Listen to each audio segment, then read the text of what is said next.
J'ai grandi avec une sœur ayant une déficience intellectuelle sévère qui, souvent, je dis, c'est grâce à elle que je suis la femme que je suis aujourd'hui parce qu'elle m'a appris énormément. C'est d'accepter la situation puis de dire ma famille est pas différente. C'est ma famille. Ma famille est faite comme ça. Puis, est-ce que j'ai des journées où est-ce que je suis fatiguée? Oui. Est-ce qu'il y a des journées où tu as envie de tout sacrer ça là? Oui. Oui. Puis c'est de l'accepter, c'est de reconnaître que tu es un humain là-dedans, puis de te mettre des balises qui sont logiques. Mais là, on se dit, oh mon Dieu, il est différent, comment je vais faire, qu'est-ce que je dois faire? Mais ça reste un bébé, ça reste un enfant à la base comme les autres, qui a besoin d'être nourri, changer la couche, d'être cajolé, qu'on lui donne de l'attention. Puis, oups, il y a d'autres petites affaires à côté, mais à la base, ça reste notre enfant. À un moment donné, quand il a eu le temps d'avoir le diagnostic du pédopsychiatre, là, il a dit « Sa mère est pas là ». J'ai dit « Non, sa mère est pas là. Elle n'a pas voulu venir. » Ouais, mais il dit « C'est parce qu'on a besoin de la main. » Non, t'as pas besoin de la main, ça va être ça. C'est moi la main, c'est moi le père. Parce que ça viendra pas. Bonjour à tous, ici Marina Orsini qui vous souhaite la bienvenue à ce 4e épisode du balado des proches aidants avec des histoires qui, nous l'espérons à chaque fois, résonnent en vous. Et c'est l'organisme L'Appui pour les proches aidants qui est à l'origine de ce beau projet-là, avec l'objectif d'aider et de soutenir les personnes proches aidantes dans leur quotidien. Aujourd'hui, j'aurai le plaisir de m'entretenir avec 5 parents proches aidants de leur enfant vivant avec une déficience intellectuelle ou avec un enfant avec des besoins particuliers. À travers leur parcours, un parcours unique, nous allons aborder différents sujets, de l'apprentissage à la difficulté de se reconnaître comme parent proche aidant. C'est vrai que c'est difficile. Quels sont les défis au quotidien? Comment accompagner au mieux l'enfant tout en prenant soin de nous-mêmes? Ce double rôle-là est souvent difficile à porter et implique beaucoup de responsabilités, d'où l'importance de trouver du soutien et d'être bien conseillé. Pour en discuter, nous avons le plaisir d'accueillir Jannick Fournier. Oui, vous la connaissez. Oui, c'est la chanteuse, la gagnante de Canada's Got Talent. Et surtout, je dirais, la maman adoptive de Johan et Emma. On aura aussi le plaisir de parler à Hector Guardardo et Marlène Richer, parents de Miguel.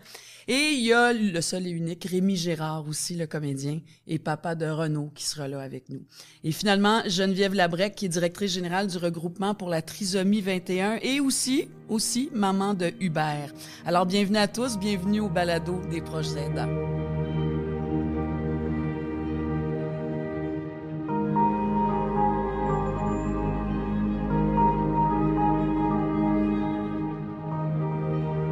On a maintes fois salué son talent de chanteuse au cours de la dernière année puisqu'elle est la grande gagnante du concours Canada's Got Talent en 2022. On a aussi salué son talent de préposer. Et ça, on a vu vraiment beaucoup de fois ces images-là. Donc, de préposer auprès d'une clientèle vulnérable. Elle est là, Jannick Fournier, bonjour. Allô? Comment ça va? Ça va bien. Dans le jus, hein? Un peu dans le jus, mais tellement heureuse d'être aujourd'hui ici avec vous et avec toi, Marina. Oui, vraiment, ça me fait super plaisir parce que t'as vraiment, on a décidé qu'on se tutoyait, t'as vraiment un parcours... t'es une femme tellement authentique, Jannick, t'es tellement entière et vraie et t'as accepté d'exposer tout ce que tu es dans le sens... C'était trop magnifique, tout ce que tu faisais avant qu'on te connaisse là avec Canada's Got Talent, ne serait-ce que d'être préposé justement avec ces personnes âgées. En soins palliatifs, accompagnant les gens qui étaient en fin de vie de cancer. Ouais. Puis on t'a vu leur chanter des chansons absolument extraordinaires pendant que tu leur donnais leur bain, pendant que tu leur donnais leurs soins. Fait que je pense que c'est clair que tu as un talent absolument extraordinaire, mais je pense que on est tombé en amour avec la femme, avec l'être, l'individu. Et tu as un parcours de vie quand même impressionnant. Toi, tu es la maman de Johan, qui a 13 ans, et de Emma, 9 ans. Oui. Et les deux enfants ont une déficience intellectuelle. C'est vraiment ça. Tu les as adoptés, ces enfants-là. Tu voulais être la mère, la maman de ces deux enfants-là. Oui. Ça venait de où? Premièrement, c'était impossible pour moi d'avoir des enfants. Ouais. J'étais infertile et tout ça. Et je connaissais déjà beaucoup ce qui était la déficience, la différence. Et je connaissais une association qui s'appelle Emmanuel, qui veut dire l'amour qui sauve. Okay. J'ai grandi avec une sœur ayant une déficience intellectuelle sévère qui, souvent, je dis, c'est grâce à elle que je suis la femme que je suis aujourd'hui parce qu'elle m'a appris énormément.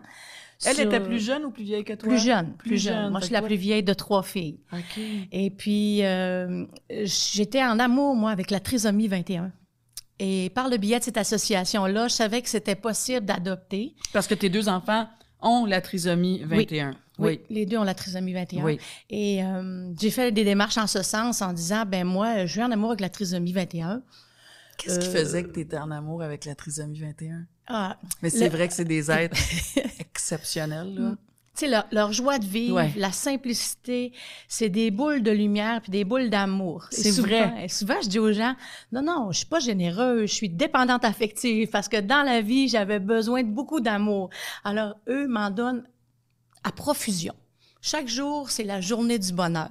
C'est comme ça qu'ils l'appellent en se levant le matin. Hey, c'est la journée du bonheur, maman. Mais toi, t'as ça, t'as développé ça dans ta vie, j'imagine, ne serait-ce qu'avec ta sœur, au départ. Le métier que t'as choisi, aussi, d'aider les gens. Puis toi, t'apportes beaucoup, t'apportais et t'apportes encore plus aujourd'hui de joie aux gens. Fait que t'avais besoin d'être connecté à du monde comme ça. Oui. Et ces 2 enfants-là avaient ça.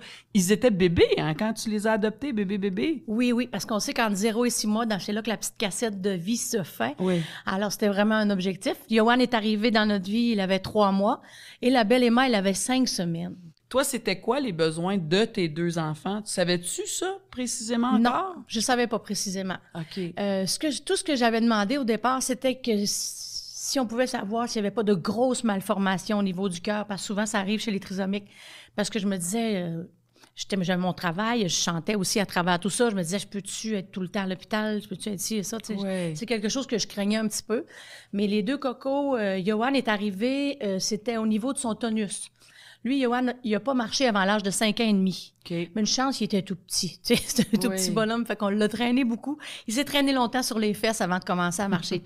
Fait que le travail avec Johan, ça a été vraiment de l'aider avec la physiothérapie. Fait que je me considère pas physiothérapeute, mais je vous dirais que j'ai fait pas mal de positions dans la maison, rouler ses petits ballons, puis à genoux, ses genoux, puis relever comme ça. On le devient par la force des choses. C'est vrai. La belle Emma, elle est arrivée 4 ans plus tard que Johan, et elle avait une petite valve au cœur à fermer et on a dû aller en chirurgie. À ce moment-là, il y avait 1% de chance de sectionner le nerf de la corde vocale. Le nerf de la corde vocale, il se ferme comme ça quand on boit. Ça empêche d'aller dans les poumons. Oh, OK. Alors, fait qu'elle avait besoin de ça, elle. Là. Le 1% qui ont sectionné pendant la chirurgie qui devait arriver, de ne pas arriver, devrais-je dire, est arrivé. Alors, on a eu du gavage, la gastrostomie avec le temps. J'ai été un gros 2 ans avec Emma là, dans les hôpitaux à travailler très fort avec ça, mais aujourd'hui, c'est la plus battante des battantes et puis il n'y a personne qui va épiler sur le dos, fiez-vous sur moi. Quand ces enfants-là, donc par choix, sont arrivés dans votre vie, Jannick, vous aviez sûrement besoin d'assistance, vous aviez sûrement besoin d'aide, de soins. Est-ce que vous vous êtes équipé rapidement, vous, dans les besoins que vous aviez en lien avec vos enfants? Je me suis équipée rapidement parce que je suis du genre très fonceuse et aller chercher l'aide si j'ai besoin. Mais en plus, en adoptant les enfants, déjà, les services sociaux étaient dans le dossier et tout ça. Alors, on a eu tout de suite une équipe extraordinaire, que ce soit au niveau de l'alimentation, parce que souvent, on a des problèmes de déglutition, les trisomiques et tout ça, au niveau de la stimulation physique, comme on parlait tout à l'heure et tout ça. Fait que j'ai eu beaucoup, beaucoup d'aide et j'en ai encore énormément. Oui. Mais c'est ça, c'est de ne pas avoir peur de frapper aux portes et d'aller avec nos demandes. Là. Bien, c'est ça l'affaire, parce que c'est ça qu'on veut enseigner aux gens avec le balado des proches aidants, c'est de dire, il y a des gens qui sont là pour vous aider, il faut aller chercher de l'aide, sinon on passe pas à travers aussi. Non, il y a des moments, là, et je veux dire, on peut pas passer à travers tout ça sans être accompagné, souvent. Souvent, c'est beaucoup, ça a été beaucoup ma famille aussi qui ont été proches, la belle famille, ma famille un petit peu aussi, mais mes amis. Mes amis et les services sociaux. J'avais une éducatrice spécialisée qui était au dossier, qui, elle, quand j'arrivais avec un besoin, elle allait frapper aux portes, allait chercher la personne qu'il fallait et me l'apportait. Alors, faut pas avoir peur pour ça. Puis, il faut pas avoir peur de se battre non plus. Quand on dit proche aidante, proche aidant, ça résonne quoi en vous? C'est-tu des mots que, bon, moi, je pense pas à ça, puis... ou non, j'ai compris rapidement que aussi avec mes choix, je serais aussi une proche aidante? C'est-tu des mots qui existent pour vous? Pas du tout. Pas du tout. Pas du tout, parce que j'ai grandi avec ma sœur Sandra, comme on l'a dit d'entrée de jeu, avec une déficience intellectuelle sévère. Pour en venir aux soins palliatifs, le travail que j'ai choisi de faire aussi, j'ai accompagné mon père, j'avais 20 ans quand il est décédé, lui à 47 ans, d'un cancer, dans une maison de soins palliatifs. J'ai toujours senti que c'était ça ma place, moi. Tu sais, moi, je suis une première de famille. On dit souvent, les premiers de famille, on est des sauveurs, on est des... Et puis, les responsabilités. Voilà. Hein? Fait que c'est ce que c'est toujours ça que j'ai voulu faire. Fait que moi, prochain aidant. Ça fait partie intégrante de vos gènes, normal. de vos cellules. C'est normal. Ouais. Ouais. Aujourd'hui, vos 2 enfants, ils en sont où? Leur vie ressemble à quoi? Mon beau grand garçon de 13 ans est dans une école spécialisée. Oui. Il peut aller là de 12 ans à 21 ans. Parce que là, vous habitez toujours Chicoutimi. à Chicoutimi. Oui, ouais. toujours à Chicoutimi parce que j'aime cette stabilité-là. Puis j'ai un bon chauffeur qui me transporte partout où j'ai besoin. Fait que c'est bien correct. C'est pratique. C'est bien pratique. Fait qu'il va à cette école-là, il adore ça, il apprend les métiers, il travaille fort, il va à la piscine, il joue au hockey avec ses chums. Il y a plein d'amis. C'est pas juste la trisomie qui est avec lui dans sa classe. Il y a des enfants de tous les âges aussi. Avec des besoins particuliers, oui, chacun. Toujours. Mais alors, il évolue, votre garçon. Ah oui, mon fils, sentez- il chante avec moi Aussi? sur scène. Ah! Puis depuis le mois d'octobre passé, en gagnant mon beau prix, mon fils adore le drum. Alors, je lui ai acheté, excusez l'anglicisme, je lui ai acheté une batterie. On s'entend électronique parce que maman avait le goût d'être tranquille dans la maison. Mais il joue du drum. Puis il est super bon. J'ai même commencé à l'embarquer sur scène avec moi de temps en temps. Ben, voyons Puis donc. il adore ça. Puis moi, avec mon travail, avec ce que je fais présentement, c'est pas un travail, là. Chanter, c'est toute ma vie aussi. J'ai pour mission de démystifier aussi la différence. Alors, sur scène, j'aime prendre le micro puis dire, ben voilà. Tu sais, quand tu as fini de chanter, mon beau Johan, qui vient faire mon Bradley Cooper, parce qu'on chante Shallow de Lady Gaga, puis il rentre d'un temps, puis il y a une rythmique extraordinaire. Il l'a en lui. Oui, c'est ça. Fait que je dis souvent aux gens, ben vive la différence. Et là, le public se lève debout et dit, oui, bravo, c'est ça. Puis j'invite toujours les gens à dire, si vous voyez une personne différente sur la rue, prenez juste le temps de pas juste regarder l'enveloppe corporelle, regardez-la dans les yeux. Puis le plus vrai des sourires, puis le plus honnête, le plus sincère, ben c'est ces personnes-là qui ont une différence, qui vont vous le faire, puis mettez ça dans votre petite poche, puis vous allez avancer heureux, tu sais. Puis la belle Emma, elle en est où dans sa vie? Ben, Elle a moi, 9 ans. Elle a 9 ans. Oui. Elle commence à chanter un peu avec maman sur scène aussi, mais elle fait des petites syllabes. Tu sais, au niveau du vocabulaire, c'est un petit peu plus long avec les personnes avec la trisomie. Ouais. Mais c'est une fonceuse. Elle est comme dans la 2e année dans une classe spécialisée. Elle a toute une force de caractère, puis elle va aller loin dans la vie. J'ai aucun doute. C'est tout un beau rayon de soleil. Vous êtes mère monoparentale de 2 enfants qui ont la trisomie, qui ont des besoins particuliers. Puis c'est là que je reviens à ce dont on parle. Notre sujet principal, c'est notre rôle avec des enfants avec des besoins particuliers. Oui, notre rôle de proche aidante. Oui. Malgré tout, là, c'est ce que vous êtes aussi. Ça fait que ça a impacté... Là, il faut s'organiser autrement, là, mais vous étiez déjà assez établi. Mais là, c'est un autre niveau. Là, c'est des absences prolongées ou ne serait-ce qui vous accompagne. Comment ça fonctionne? Ben j'avais bien peur à ce bout-là, puis je me suis assise, puis moi, je crois beaucoup, j'envoie tout ça dans l'univers, et j'ai dit, ben là, j'ai besoin d'aide, là. Ça me prend quelqu'un et tout ça. Et puis, 2 jours après, le téléphone a sonné, et c'est la belle Maggie qui me dit, Madame Fournier, je pense que vous allez avoir besoin de moi. Imagine, j'ai c'est dit, vraiment mon un Dieu. ange qui tombe dans ta vie, là. Mon Dieu, mais merci. Alors, la belle Maggie est arrivée. Elle est arrivée assez rapidement. Fait qu'elle est une travailleuse sociale? Comment on la qualifie? Comment? Elle a un cours de préposé aux bénéficiaires. OK. Et puis, elle était d'Héberville, au Lac-Saint-Jean. Et moi, étant en Chicoutimi, je lui ai dit tout simplement, si t'es intéressée, moi, je t'offre de te loger, nourrir. Elle pouvait finir ses études à Chicoutimi. Mes enfants allaient à l'école, tout fitait. Vous êtes toutes les 2 rencontrées, en fait. Vous correspondiez à ses besoins. Oui. Elle correspondait à vos besoins aussi. Elle habite Parce que avec nous depuis le mois d'août. Imaginez, parce que ça aussi, ça arrive. Quand on est dans des situations, peu importe, là, de proche aidance, il y en a des anges qui passent dans nos vies. Faut garder les yeux puis le cœur ouvert pour les voir passer puis saisir le moment où ça peut changer notre vie. Hein? Oui. Vos enfants sont conscients de ce que vous vivez, là, votre succès. Comment ils réagissent à ça? Mais vous savez, Johan est venu avec moi à la finale de Canada's Got Talent. Il était là. À Toronto. À Toronto, oui, à Niagara Falls, Oui. exactement. Fait que, tu sais, lui, souvent, là, il sait, puis maman, c'est beau, maman, c'est beau. Et là, les enfants écoutent beaucoup sur YouTube, encore mon Golden Buzzer et tout ça. Fait que maman est un peu tannée de s'entendre, mais c'est C'est extrêmement drôle. Et fait que les enfants suivent, sont très conscients de tout ça. Et comme je disais, ils me suivent partout en spectacle. Ils seront partout en tournée avec moi parce que c'est un choix. J'ai fait ce concours-là pour moi, mais pour mes enfants aussi, pour améliorer le bien de ma famille. Et mes enfants, on s'entend qu'on ne fera pas un doctorat à l'école. Alors, pourquoi pas venir vivre l'école de la vie et de la tournée avec maman, rencontrer des gens. Ils sont proches de vous, sont avec vous.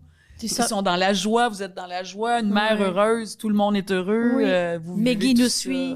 J'ai une autre amie qui nous accompagne. J'ai juste à dire merci à tout ça. C'est merveilleux. Hein? Ouais. Vous disiez tantôt prendre soin de moi, donc on peut constater et affirmer que vous avez été capable à travers ces années-là aussi, pas juste à cause de Canada's Got Talent, parce que vous avez fait bien du chemin avant ça, là. On peut pas tout mettre là-dessus, c'est pas vrai. Vous étiez déjà quelqu'un de grand, je trouve. Tu sais, donc, c'est-à-dire que vous avez été capable aussi dans votre parcours de vous donner du répit, de prendre du recul, d'avoir des organismes qui vont vous donner une journée, un week-end. Vous étiez déjà dans ce mouvement-là, vous? Oui, oui. Comme je disais d'entrée de jeu, j'ai jamais eu peur de cogner aux portes, d'aller chercher l'aide. Puis je me suis toujours dit, depuis que j'ai les enfants, je ne me permets pas plus que 24 heures d'apitoiement, OK? On y va par là. Mais vous avez le droit. Vous le donnez, ça, parce que j'imagine que vous avez eu des moments de découragement. Petit peu, ça ne devait pas, si on beau être deux anges extraordinaires, je veux dire, c'est exigeant. C'est exigeant. D'être déjà parent, c'est exigeant. Puis là, c'est des parents de deux enfants avec des besoins particuliers. Oui. Vous avez eu des moments difficiles quand même à travers ça? Oui, des moments difficiles, des moments au niveau des intégrations, au niveau des écoles, mais souvent au niveau de la patience. Il faut être extrêmement patient, il faut être stimulant tout le temps éveillé, puis tout le temps allumé, puis tout le temps prévenir le petit mauvais coup qui peut arriver, parce qu'ils sont coquins comme ça. Tu sais, des fois, il arrivait... Je peux vous partager un petit quelque chose. Yoann, son grand bonheur à Yoann, lui, c'était de mettre de l'eau sur les décodeurs télé, jeter les cellulaires dans la toilette, tu sais, pour attirer l'attention, parce qu'il n'y avait pas mon attention à 100%. Je peux-tu vous dire que des fois, je descendais quelques saints du ciel et puis dire tabarnouche... Les octaves, tabarnouche puis j'imagine, toutes sortes d'octaves qui devaient sortir de la voix. Fait que j'ai acheté une coupe de décodeurs, tu sais. Fait que ça là, ça me mettait hors de moi. Tu sais, ces comportements-là. Puis là, tu dis, faut pas que j'agisse comme ça. Parce qu'il va chercher à vouloir revivre. Il voit que ça crée une réaction. Oui. Il veut encore cette réaction-là. Fait qu'on a eu quelques années, je vous dirais, à accompagner ce bout-là qui me faisait sortir totalement de mes gonds. Puis votre mère, ça m'a fait sourire parce que votre mère, ayant eu votre sœur, vous a dit « Pourquoi tu vas te chercher des enfants? Tu m'as vu, moi, toute ma vie avec ta sœur. » Oui. Ça a été quoi votre réponse? Ben ça a été de dire, maman...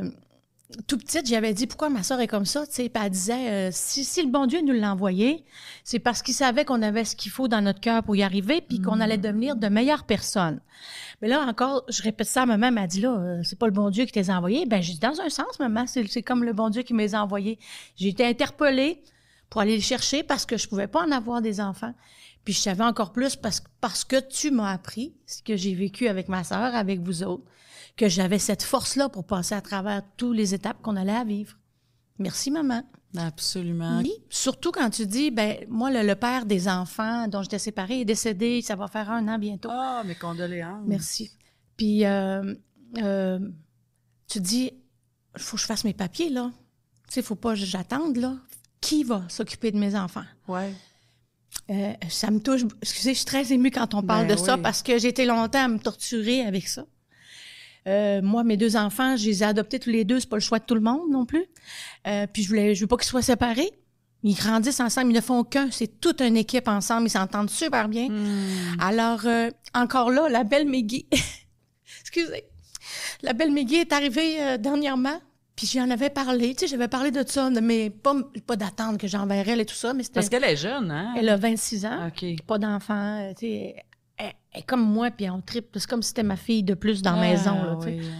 Fait qu'elle m'a dit, tout bonnement, tu sais, les jeunes aujourd'hui nous écrivent par Messenger. Oui. Par Messenger, elle dit, casse-toi pas la tête, madame, parce qu'elle m'appelle madame pour rire. Elle dit, by the way, là, tu mettras mon nom sur ton papier, parce qu'elle dit, moi, si les 2 cocos sont séparés dans la vie ou ils vont avec n'importe qui, je vais m'en vouloir toute ma vie. Fait qu'elle m'a écrit ça comme ça. C'est merveilleux. Hein? C'est assez merveilleux. Fait qu'elle est venue comme... Adoucir. J'ai dit, t'es sûre, là? J'ai dit, on va se parler de vive voix, fille, là. Oui, lâche ton Messenger. On s'est parlé de vive voix, puis on s'est échangé ça, puis ça m'a... Elle dit, je suis très sincère, madame. Jannick, elle dit, c'est ça que je veux. Ben, je dis, merci, mon cœur. Imaginez ça, immense. l'apaisement que ça crée de juste savoir ça. Ouais. Ça va peut-être être dans ben longtemps, puis c'est ce qu'on souhaite, Oui. là, mais de savoir ça, ça change toute la vie quand même. Vraiment, vraiment. Fait que je sais que ma belle-fille, ma belle grand-fille va être là pour mes 2 cocos, puis que la vie va mettre les autres personnes qu'il faut autour d'eux autres, parce que j'ai confiance en la vie. Oui, mais vous attirez ça aussi, Jannick. Tu attires ça aussi. Je suis convaincue de ça. Moi, je trouve que dans la vie, on le voit, les gens qui attirent ça vers eux. Parce qu'ils créent ça. Puis ce qu'on envoie dans l'univers, là, dans notre façon d'être, ça nous revient, ça, de 1001 façons. Puis moi, je crois beaucoup à ça. Merci, Jannick, d'être venue. Je sais que là, déjà un 2e album qui s'en vient. Oui. Des spectacles, c'est en septembre que cette grosse tournée-là s'amorce. Oui. Déjà, un 2e album, c'est fou. Mais c'est de la joie. C'est merveilleux. Ben, c'est ça, c'est merveilleux. Puis on est dans gratitude. Oui, voilà. Merci infiniment d'être venue nous rendre visite aujourd'hui, Jannick. Merci beaucoup. Ben, merci, Marina. Bonjour à tout le monde. Oui.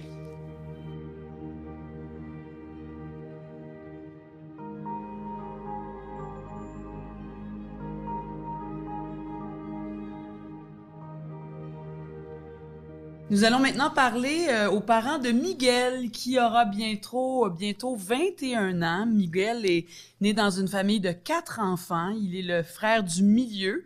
Il y a Shirley-Anne qui a 23 ans. Ses 2 frères sont Esteban, 17 ans, et Thomas, 7 ans.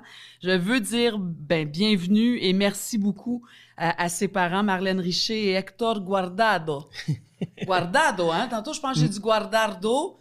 Guardado. Merci. Oui. Je sais que vous étiez content parce que j'avais la bonne prononciation. C'est super, j'apprécie beaucoup. Donc, vous êtes les parents de tous ces enfants-là. Vous avez 4 enfants. Vous aviez déjà les 2 premiers quand Miguel est né. Non, Miguel est le 2e. Miguel est le 2e, exactement. Et Miguel est né avec de lourds handicaps. Miguel, c'est un enfant normal jusqu'à 6 mois et demi. À 6 mois et demi, on a une problématique qui a fait qu'il y a eu une détresse respiratoire. Il est allé à l'hôpital. À l'hôpital, il a été transféré à Sainte-Justine. Puis c'est à Sainte-Justine qu'on a appris finalement qu'il était dans le coma, qu'il restait 9 jours dans le coma. Et au réveil du coma, c'est là qu'on a appris que 80% de son cerveau était détruit. Mais il y avait déjà 6 mois et demi. demi. Il y avait 6 mois et demi. Miguel c'est un enfant est né, normal. On a plein de photos, plein de souvenirs. Miguel, gestation normale, 0 à 6 mois, normal.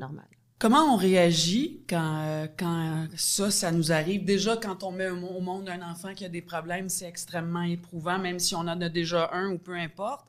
Mais là, le fait, en plus d'avoir vécu les 6 premiers mois et demi, une grossesse qui semblait normale, comment on réagit? Mais en fait, je pense qu'on le vit tranquillement, pas vite, au fur et à mesure, parce que c'est pas comme quand ça arrive du jour au lendemain à un enfant, admettons, qui a 3 ans, 4 ans, qui marchait, qui courait, puis qui... Tu sais, Miguel était un bébé et il est resté un bébé.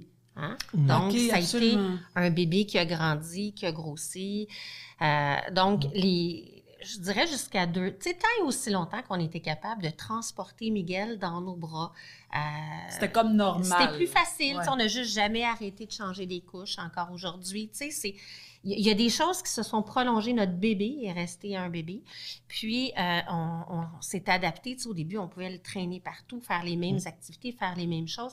Puis, tout de suite, on a embarqué dans un processus de chercher les traitements, les affaires qu'on voulait pour aider Miguel à évoluer dans le bon sens le plus possible. Donc, on s'est ajusté. Mais on a vraiment inclus Miguel dans notre vie de famille et on a essayé de continuer. Dans le fond, le mot d'ordre, c'était d'essayer de continuer le plus normalement, tout normaliser au fur et à mesure. Mais là, quand on lit votre histoire dans la recherche, il pouvait rester dans un état végétatif. Il y avait une espérance de vie de 13 ans. Oui. Mm-hmm. Est-ce que Miguel, aujourd'hui, est dans un état végétatif? Il est dans quel état, là? Je veux dire, est-ce qu'il parle? Est-ce qu'il rit? Est-ce qu'il réagit? Est-ce qu'il... Oui. Ben, Miguel, dans le fond, il nous avait dit, quand Miguel était dans le coma, qu'il serait végétatif, de le placer parce qu'on ne pourrait plus faire un enfant avec Miguel. Et d'ailleurs, si vous me permettez, il y a un brillant médecin qui vous a dit « Attachez-vous pas trop parce que vous allez devoir le placer. » Ben, c'est ça. Il nous a dit « Placez-le avant de l'aimer trop fort, vous ne ferez pas un enfant avec ça. » C'est exactement les mots. Un médecin vous a dit ça? Oui, on n'a jamais oublié ces mots-là. Miguel, il est heureux. Mhm. Il a grandi, et malgré les fait qu'il a eu des handicaps, parce qu'il y en a encore, il rit. On le couche, puis quand tu vas le coucher, puis tu lui parles, il sourit. Donc, tu sais, ça fait en sorte que... Donc, il n'y a pas de paroles, il y a gazouille. des sons. Des petits mots. Il gazouille comme bébé. Il va faire bla bla bla. Des fois, il va dire papa, maman, surtout maman. OK. Ouais. Tita, le nom de sa Tita, le nom de sa gardienne, gardienne. caca. Tu sais, il va faire des sons qui veulent dire des mots. Mais il comprend quand vous lui parlez. Oui. Puis Tu veux manger, t'as soif. Oui, il en veut encore, il en veut plus. Il va pitcher ses choses à terre. Il est tanné d'être à une place, il va nous le dire. Ok, Il veut... ok. Non, il se fait comprendre. Tu sais, quelqu'un qui le connaît pas du tout, qui passe la journée avec, sur le coup, il sait pas trop. Mais dès que tu connais Miguel, tu sais exactement qu'est-ce qu'il veut. Puis il est manipulateur comme un jeune de son âge. Il sait ce qu'il veut manger, ce qu'il veut pas manger. Il nous le dit quand il est inconfortable. Et physiquement, tu sais, il devait être tout petit, tout croche. Là, Miguel, il mesure quoi, 5 pieds 2. On a des installations à la maison, comme une marchette adaptée, on a une station debout, on a parcouru le monde pour faire des exercices. Donc, Miguel, il est physiquement, oui, il a une scoliose, mais pour le reste, il marche pas tout seul. Mais, tu sais, il peut tout faire avec de l'aide. Tu sais, il a besoin d'assistance pour tout, Ouais. mais tu sais, pour jouer, on va l'aider, on va mettre des balles dans ses mains. Et si on le met au sol, on va plier sa jambe pour l'amener à ramper. Il a besoin d'assistance, mais il n'est pas végétatif. Il est vraiment conscient du monde dans lequel il est. Puis il est avec nous, dans le fond, au même statut qu'un bébé le serait avec ses parents. Oui. Et Hector, quand on est conscient de votre histoire, il paraît que vous, quand Miguel a eu 5 ans, ça a été quelque chose, vous avez frappé un mur, vous. Oui, mais c'est parce que quand on a un enfant, en fait, quand tu décides de faire un enfant, tu te construis un idéal, tu construis un rêve. Puis on a, malgré tout, mais je pense qu'on est tous une famille d'objectifs, on veut se rendre à quelque part.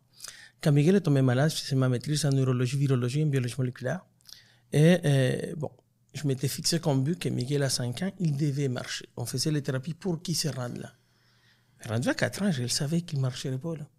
Rendu à 5 ans, quand on a décidé qu'il était temps de faire les rénovations de la maison, donc ça incluait mettre un élévateur, ça incluait faire la salle de bain adaptée, une chambre adaptée. Là, j'ai fait non. C'est vrai, là. Miguel ne va plus marcher, Miguel ne sera pas comme je voudrais qu'il soit. Ça a été quoi votre réaction? Je pense que c'est même une question de déni, c'est une question d'acceptation. J'avais mal. Tu sais, j'ai frappé le mur, puis je me suis dit, bon, qu'est-ce qu'on fait maintenant? Parce qu'on met beaucoup d'efforts, hein? On met beaucoup d'énergie pour avancer, pour l'aider à avancer, à s'améliorer, à se développer. Puis à un moment donné, on est face à une vérité ou une réalité qui est difficile à accepter. Hein?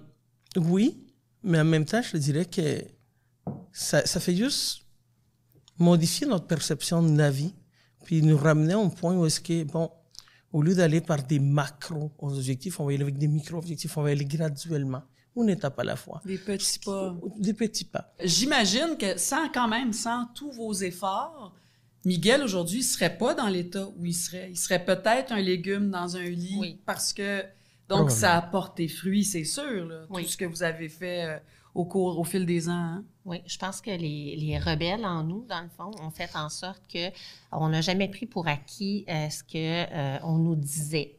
Autrement dit, quand on est venu pour mettre une gastrostomie à Miguel, quand j'étais encore à l'hôpital avec lui, le médecin a dit, ben, il faut qu'on lui fasse une gastrostomie. C'est comme ça avec ces enfants-là. Ben, non. On va essayer de le nourrir avant. Si ça fonctionne pas, ça fonctionne pas.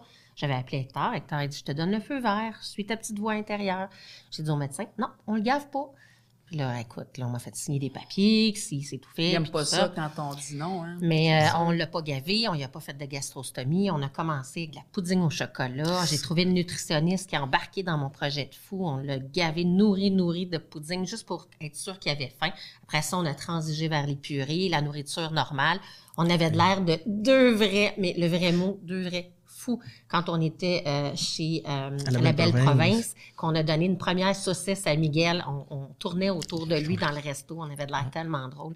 Puis Miguel, depuis l'âge de 4 ans, il mange normal, comme vous puis moi, là, un steak sur le barbecue, du McDo, des croquettes, il peut manger normalement. Puis s'il vient pour convulser, il prend le temps souvent de mettre la nourriture dans sa bouche, sur la joue, il convulse, puis après ça, il continue à manger. Il a développé toute sa façon, il a compris. Hein? Puis le fait de ne pas lui avoir fait de gastrostomie, de l'avoir gardé autonome au niveau de l'alimentation, a aidé sur plein d'autres choses. Quand vous parlez, on a adapté la maison, on s'est promené à travers le monde au niveau des différentes thérapies.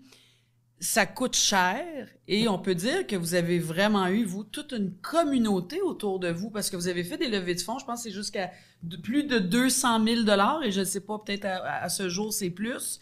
La communauté vous a aidé à traverser ça au niveau monétaire, les investissements qu'il y avait à faire aussi, hein? Mais, tu sais, Marlène a dit tout à l'heure, Miguel, c'était l'enfant de la Mauricie, de Trois-Rivières. C'était beau. C'est beau de voir les gens, à quel point les gens embarquaient avec nous, ils étaient solidaires, ils nous aidaient. Radio-Canada, qui était là depuis le jour 1 jusqu'à quand ils ont fait les derniers reportages, quand il y a eu 20 ans, ça nous a beaucoup aidés. Les campagnes de financement, quand on faisait les ventes des garages qui duraient 3 jours, il y avait des gens qui venaient partout au Québec pour porter des affaires chez nous, pour aider Miguel. Ça me donne des frissons de vous entendre dire ça. C'est impressionnant. Puis Miguel nous redonnait. Tu sais, les gens venaient juste le voir, puis juste les sourires qu'il faisait, juste le fait qu'il soit là. Je pense que ça faisait en sorte que les gens... Ah oui, absolument, absolument. Comment on fait? Parce qu'on parle de proches aidants, on parle des parents proches aidants. C'est clair qu'avant 6 mois et demi, vous étiez les parents de Miguel, comme vous étiez le parent des autres enfants aussi. Est-ce que ça a été difficile, ça, pour vous? Ou c'est devenu rapidement naturel de dire, oui, c'est mon fils, mais je suis aussi son proche aidant? On a des expériences un petit peu différentes dans le sens où moi, mon père avait une résidence avec des personnes lourdement handicapées. Ma mère travaillait dans des résidences avec des personnes. J'ai grandi entourée de gens ayant une trisomie, ayant des difficultés, des besoins particuliers. Oui, moi, c'est un monde que je connaissais. Je pensais jamais que ça arriverait dans ma propre vie.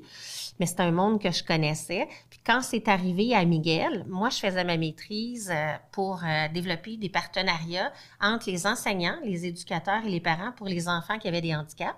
Puis Hector faisait sa maîtrise en neuroviro, chez la neurodégénérescence, chez le cerveau des enfants. Donc, je pense qu'il nous a choisi. Il nous a choisi. Quand on a 3 autres enfants, ça se passe comment? Parce que c'est facile, puis j'imagine qu'inconsciemment et consciemment, oui, Miguel est au cœur de tout ça, mais est-ce que ces enfants-là ont souffert que lui prenait toute la place? Est-ce qu'ils ont... À vous écouter, ça fait 15 minutes qu'on parle, mais je pense pas qu'ils ont manqué de quoi que ce soit, vos autres enfants, mais c'était quoi cette dynamique-là? Est-ce que ça a été une étape difficile? Y a-t-il eu des murs qu'on a frappés par moment? Je vais commencer avec un exemple au départ. Miguel tombe dans le coma le 10 décembre. Ma fille, sa fête de 4 ans, c'est le 15 décembre. Shirley Ann. On est à l'hôpital, on ne sait pas si Miguel va survivre. Puis Marlène, il a pris le temps de partir parce qu'elle avait organisé une fête de 4 ans pour sa fille avec plein d'enfants, donc revenir à Trois-Rivières pour faire la fête à ma fille, pour que ce soit le plus normalisant possible, pour qu'elle ait le moins comment dirais-je? De séquelles. Oui, son frère ne se réveillait pas. On ne voulait pas qu'elle ait ces souvenirs-là de cette journée-là. On avait créé de quoi pour elle, donc on allait le faire. Puis je pense que c'était la maxime qu'on a utilisée toute notre vie. Je ne crois pas, on leur a demandé s'il se sentait brimé ou quoi que ce soit. Puis non, Stéphane, quand il avait 3 ans, son rêve c'était d'adapter l'Afrique pour aller travailler avec lui, avec les animaux, puis apporter Miguel avec lui. Ils ont toujours eu Miguel avec eux. Ils ne se voient pas sans Miguel, mais ils ne se sont jamais brimés. Les Shirley et Stéphane ont fait les Jeux de Québec, ils ont fait de l'escrime, ils ont fait des sports. Miguel est toujours là. Il est toujours là. S'il peut venir, il vient, c'est clair. C'est sûr et certain. Et d'ailleurs, même votre fille, Shirley Ann, elle a dit que jamais il serait placé. Parce qu'on pense à l'après toujours. Vous êtes encore jeune, mais quand même, si un jour vous n'êtes plus là, il arrive quoi, Miguel? C'est une des grandes questions des parents. Mais vos enfants, mais Shirley Ann, entre autres, a dit que c'est elle qui va prendre la relève. Shirley Ann, a dit que Miguel, il habite avec elle. C'est comme un... Tu sais, Esteban est plus jeune, il a encore 17 ans. Mais Shirley Ann, en plus, là, elle vient de finir son barreau, puis elle est en droit de la personne, puis elle veut travailler avec des personnes handicapées, les défendre. C'est dans son mindset, elle veut adopter des enfants différents. Elle a grandi là-dedans, mais je pense que depuis que les enfants sont tout petits, qu'on en parle avec eux, qu'on leur explique, c'est pas parce que je t'aime moins qu'il faut que je donne plus de temps à Miguel, c'est parce que Miguel en a besoin. Puis si c'est toi qui avais un plus gros besoin ou qui a un plus gros besoin à un moment donné dans la vie pour d'autres choses, c'est toi qui va être la priorité. C'est toi qui va être la priorité. Puis ça a toujours été statué comme ça. Je pense que les enfants, ils ont grandi là-dedans puis ils ont toujours trouvé leur place parce qu'ils ont été inclus dans les levées de fonds, ils viennent avec nous autres. Puis tu sais, hier, on a posé la question à Charléane, vu qu'on s'en venait, tu sais, c'est quoi un mot par rapport à Miguel? Puis elle dit des opportunités. Tu sais, elle a visité des places qu'elle n'aurait pas visitées. Elle m'a accompagnée au Mexique pour un traitement à Miguel. Ça a mal tourné parce que Miguel a fait une pneumonie. Il a fallu que Charléane parte dans une famille inconnue, mexicaine, dans une montagne. Tu sais, au lieu de voir ça comme un drame, mais non, c'est une opportunité. C'est des aventures aussi. Oui, tout à fait. Comment on fait pour trouver ça en nous? Parce qu'il y a des parents, là, que ça leur arrive, ça leur tombe dessus comme 3 tonnes de briques sur la tête et qui, soit s'en relèvent jamais ou s'en relèvent difficilement ou que c'est très long à se relever de ça.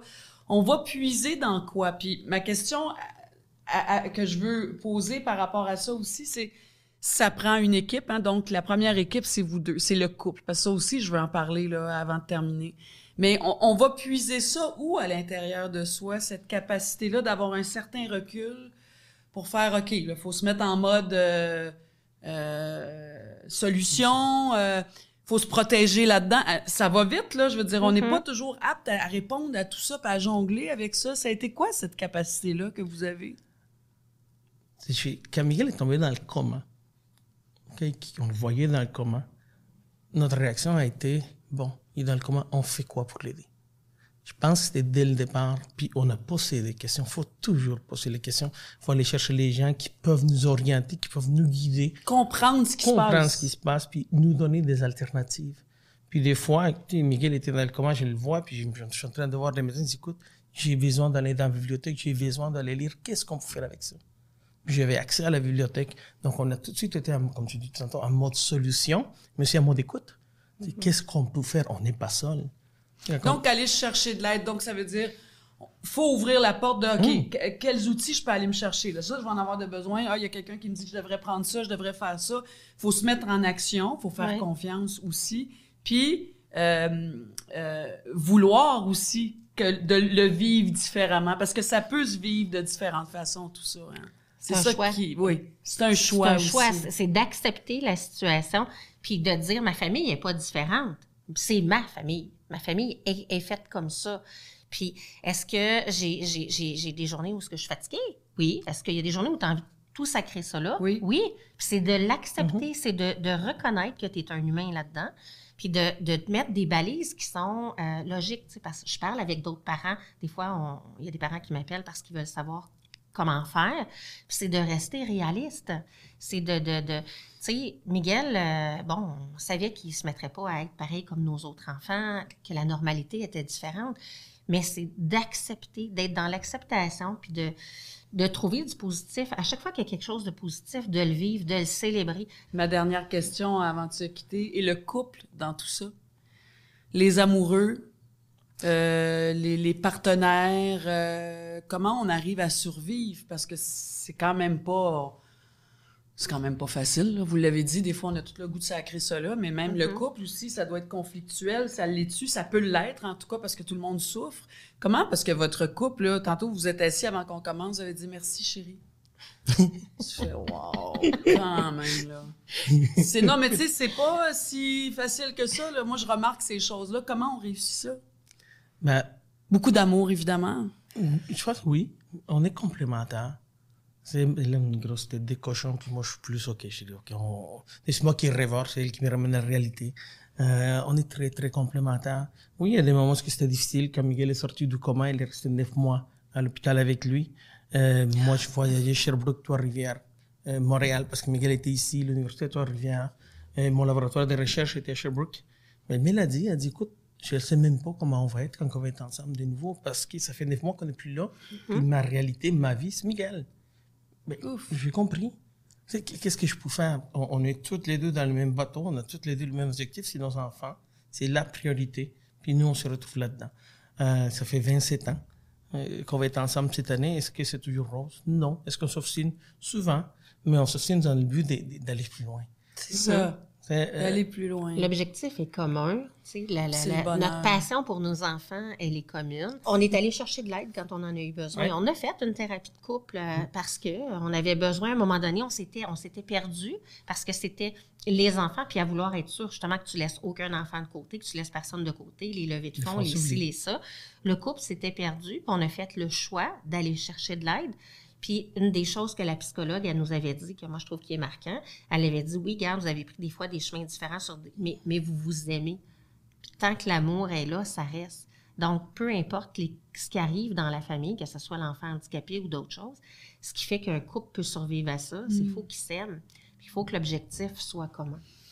Ah, Marlène et Hector, merci tellement. Il n'y a plus rien à rajouter, finalement. Je pense que tout a été dit. Vous êtes super inspirants. Merci infiniment d'être venus aujourd'hui partager votre vécu, votre façon de faire qui est vraiment beau. Merci infiniment. Mais merci de nous avoir invités. Hein? Merci.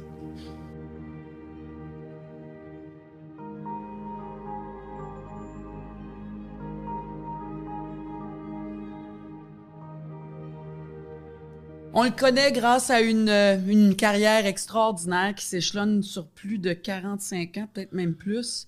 On a souvent vu l'acteur dans les médias pour promouvoir ses projets, ses films, ses séries, ses pièces de théâtre, mais on a rarement entendu le papa parler de sa vie avec son fils Renaud, qui a aujourd'hui 25 ans, Rémi Girard. Bonjour. Comment ça Bonjour, va? Très bien. Moi, je le prends très personnel parce que nous, on se connaît depuis longtemps. Depuis longtemps, puis on a sais... passé des Noëls ensemble Oui. avec mon garçon. Puis je le sais que tu n'ouvres pas cette porte-là souvent, c'est intime, c'est personnel. Ouais. Fait que ça me touche bien gros que tu aies accepté Ah, ben ça me fait plaisir. de notre invitation. Puis j'ajouterais que Rémi, on a déjà joué ensemble parce qu'il jouait mon père dans la série Miséricorde où je jouais une religieuse, t'en souviens-tu? Absolument. Avec Dorothée Puis lui, Biriman. le père qui était contre la religion. Oui. Tu sais, on est dans les années 60, puis lui, il prenait pas que sa fille devienne religieuse, je me souviens. C'était tellement des beaux rôles, là. Hein? Vraiment, Oui. avec Jean Baudin. Avec Jean Baudin. Hein? Ouais. Avec Jean Baudin. Avec Jean Baudin. Parlons de ta vie avec Renaud. Je l'ai connu, moi, il était tout petit. Ça fait très longtemps que je l'ai vu. Il va avoir 26 ans, là, au mois de mai. 26. Fait que quand on s'est croisés il n'y a pas longtemps, tu me dis, moi, Marina, là, moi, je pourrais travailler dans un CLSC, dans un CHSLD demain parce que j'ai été t'es tellement impliqué, t'es monoparental aussi. Oui, c'est ça, oui. Moi, je m'occupe, comme là, ce matin, avant d'arriver ici, on s'est levé, on a déjeuné, je l'ai habillé, changé de couche, mis dans son fauteuil, attendre le transport adapté, parce qu'il va dans un centre de jour maintenant. C'est ça. Aujourd'hui, il va dans un centre Magog, de jour. il est fantastique de Magog. Ouais. Mais ils n'ont pas c'est pas juste le mot fantastique qu'ils ont, ils sont vraiment fantastiques. Oui, ils le sont. Dans Ça, la c'est vraie vie, rassurant ouais, quand même pour les parents. Ouais. Parle-nous de la naissance de Renaud, parce que les gens savent peu ton histoire. Renaud est né avec un lourd handicap. Oui, mais en fait, c'est un grand prématuré. Okay. Il est né à 6 semaines et demie, en fait. Je me rappelle plus exactement, mais c'était 28. En tout cas, il était... un grand prématuré. Grand prématuré. Ouais. C'est-à-dire que tout allait bien. Il est né... on le savait, sa mère avait déjà, son premier fils était né prématuré. Et C'était une possibilité. Le médecin avait toujours dit, le gynécologue, ça se peut que l'autre le soit. Et on l'attendait au mois de juillet, puis il est né au mois de mai. Parce qu'une nuit, elle s'est réveillée, puis elle a perdu ses os, puis là, elle dit, ben là, c'est grave, je commence à avoir des contractions. Ça se peut pas. Ça fait juste... C'est pas là, c'est pas supposé d'être là. Fait que là, moi, j'ai pris de la nouvelle du téléphone, puis j'étais dans ma maison de campagne, à Notre-Atelier, puis j'ai dit, on va aller à l'hôpital, on va aller au CHUS, le centre hospitalier de l'Université de Sherbrooke, à Fleurimont. Oui. Et il est né, là. tout s'est bien passé pour la naissance. Je pense qu'il pesait 2 livres et quart, là, c'était grand comme ça. Et là, ils l'ont mis dans un incubateur et tout, puis on est revenu à la maison. Ça fait drôle de revenir à la maison parce que on peut pas s'occuper du bébé. Tu reviens les mains vides. Ouais. Fait que, il a été hospitalisé combien de temps, Rémi? Dès 3 le départ, mois. 3 mois. Hein? Oui, c'est-à-dire que à un moment donné, c'est ça, on est arrivé le lundi matin, on retournait à l'hôpital pour voir Renaud. Et là, on avait l'infirmière qui avait la face longue comme ça. Puis elle dit, ben, je pense que le docteur veut vous parler, docteur Demers. Et puis, là, il nous a réunis les deux. Et le fils de Lynn, il a dit, bon, ben, écoutez, on a eu une grave hémorragie à la naissance au lobe frontal droit. Et il va y avoir des séquelles très importantes. Donc, voici ce qu'il y en est, tout ça. Et on dit, nous autres, on va le stabiliser pour les 2 prochaines semaines. Mais on va le transférer à Montréal, puisque votre maison principale est à Montréal. Puis nous, on vous recommande Children's Hospital, parce que c'est là où les polytraumatisés, les enfants, bébés, tout ça, c'est leur spécialité. Oui. Le 7e étage. Que tu n'oublieras jamais. Que j'oublierai jamais, c'était ma 2e maison.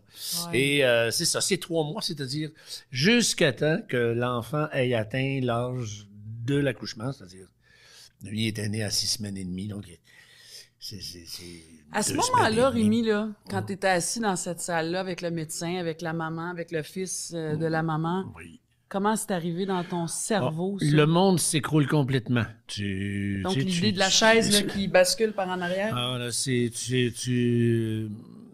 sais pas ce qui t'arrive vraiment. C'est comme un coup de batte dans le front, puis tu sais pas comment réagir. Je me souviens, on était à la cafétéria, puis on savait plus quoi faire. Qu'est-ce qu'on... Et là, on a revu le médecin, puis là, il nous a dit, vous savez, il n'y a pas grand chance qu'il n'y ait pas de séquelles importantes. Alors, parce qu'il est vraiment trop prématuré. Puis, mais on a dit, pourquoi ça arrive, ça? Il dit, ça arrive parce que le crâne n'est pas tout à fait assez bien formé. Le crâne est encore fragile. Et juste quand le bébé arrive à la pression atmosphérique, mais déjà, le passage à la naissance. Le passage à la naissance, c'est déjà difficile. Mais quand il arrive à la pression atmosphérique, il y a trop de pression dans le cerveau, puis ça éclate. Donc, en fait, c'est un AVC, si on veut, qu'il a fait. OK. Ouais. Je sais que Lynn, la maman de Renaud, est décédée alors que Renaud, il avait comme 4 ans, je pense. 4 ans et demi, oui. C'est ça. Fait que tu as vraiment été monoparental. Ah oui, il n'a pas vraiment connu sa mère, parce que on a eu sa mère, ça a été très, très, très difficile pour elle de vivre cette histoire-là. C'est ça, ça a été difficile pour elle. Elle a été dans le déni longtemps. Ouais. C'est ça. Puis finalement, elle a choisi de s'en aller. Ouais. Et donc, lui, Renaud, n'a pas vraiment de souvenir de sa mère. C'est plus moi qui... Et toi, là-dedans, là, oui. Déjà que tu as un enfant qui demande beaucoup, en plus, la maman qui décide de partir... T'as fait quoi, toi, Rémi? T'es-tu tout de suite, t'as-tu eu l'instinct d'aller te chercher de l'aide? Comment est-ce que les premiers temps, tu t'es isolé, t'as pris un recul? Je dis, comment ça s'est passé, ça? Moi, j'ai toujours, et j'engage toujours j'ai toujours une gardienne qui s'occupe de mon fils. J'ai pas d'aide financière pour ça, là. J'ai toujours... Non. Mais donc, c'est ce que tu as fait au départ. Tu es allé chercher de l'aide. Oui. Hein? Au départ, j'ai demandé, parce que sa mère n'était pas capable de on était en garde partagée d'une semaine, puis des fois, je préparais ses bagages le dimanche pour aller le porter chez sa mère, puis là, elle m'appelait, je suis pas capable cette semaine, je suis pas capable puis bon. Donc, à un moment donné, t'improvisais beaucoup. Elle a commis un geste irréparable avec le petit, elle a essayé de se suicider avec la voiture dans le garage, mais elle n'a pas pensé que les émanations de carbone, ça montait, ça, puis le petit était dans sa chambre, lui.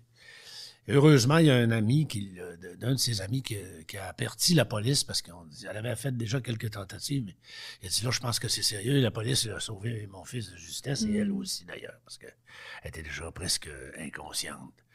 Là, après ça se passe bien, bien vite. Ça se passe dans la même journée. Faut que tu trouves des modes solutions. Faut que tu t'en reviennes de bord. Là, ça va vite, là. D'abord, la police.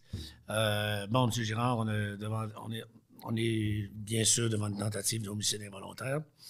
Est-ce que vous voulez porter plainte? Là, j'ai dit, écoutez, vous n'avez pas vraiment... Heureusement que j'avais fait mon droit quelque part dans la vie.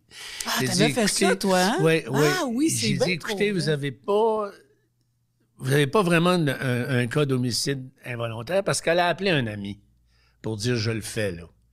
Puis lui, c'est lui qui l'a sauvé, tout ça. Il dit, ouais, vous avez raison.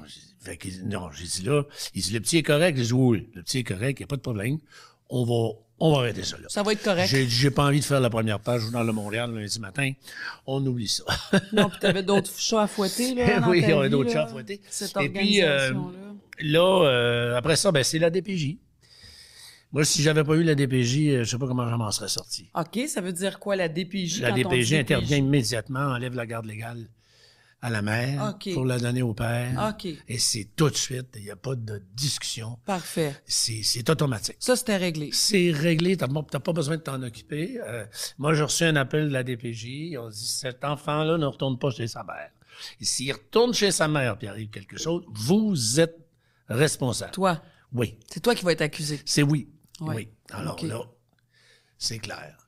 Moi, comme je dis, ça fait longtemps que j'ai pas vu Renaud, mais je t'ai vu souvent beaucoup avec ton fils, puis parce que Renaud, là, physiquement, faut quand même dire, là, Les beaux garçons. c'est un très beau garçon, mais qui est très hypothéqué. Il ne oui, marche ben, pas. les Donne-nous jambes. un peu le. Ouais. C'est-à-dire qu'il est paralysé. Il n'est pas paralysé des jambes, mais il peut pas marcher. Donc, il est en fauteuil. roulant. Depuis toujours.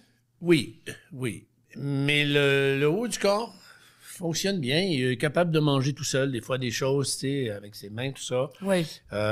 Les mains fonctionnent. Mais il voit pas, hein, ou Il presque voit- pas. Ça, c'est compliqué. Il pas voit... clair.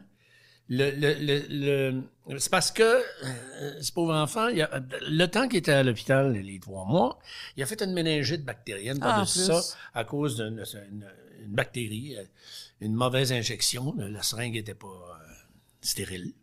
Et ça a fait encore du dommage, ce qu'il y avait.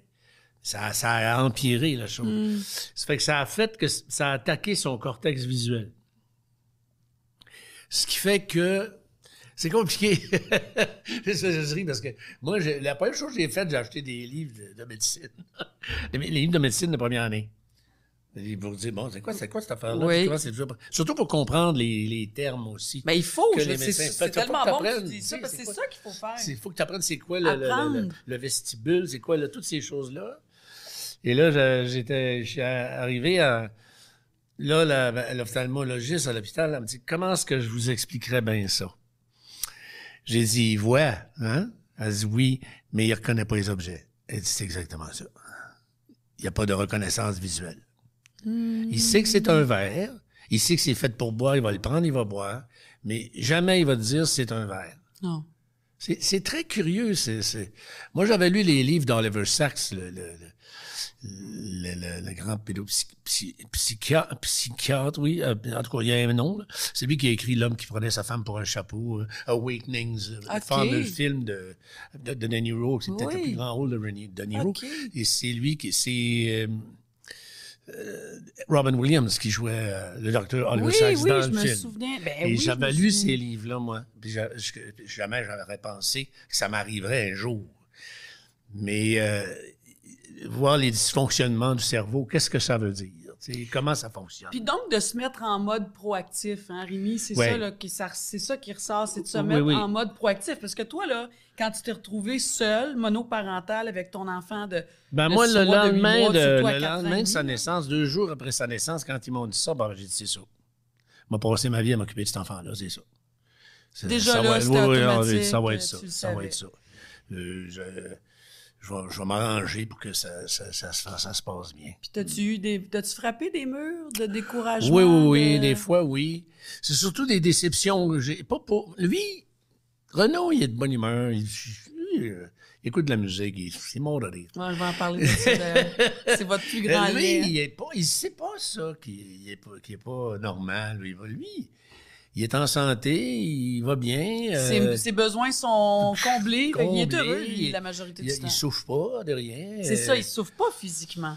Il a souffert, il y a eu beaucoup d'opérations durant toute sa croissance. Parce que il y a les ligaments ne suivaient pas, le fait qu'il soit toujours assis, c'était difficile. Donc, il y a eu toutes des opérations orthopédiques pour permettre, comme par exemple, couper les ligaments des jambes, pour pas que les jambes s'atrophient. Que ça fasse ça, comme là. ça, là. Et toutes sortes d'opérations comme ça. Puis, je me souviens une fois, j'étais à TVA, puis j'étais interviewé.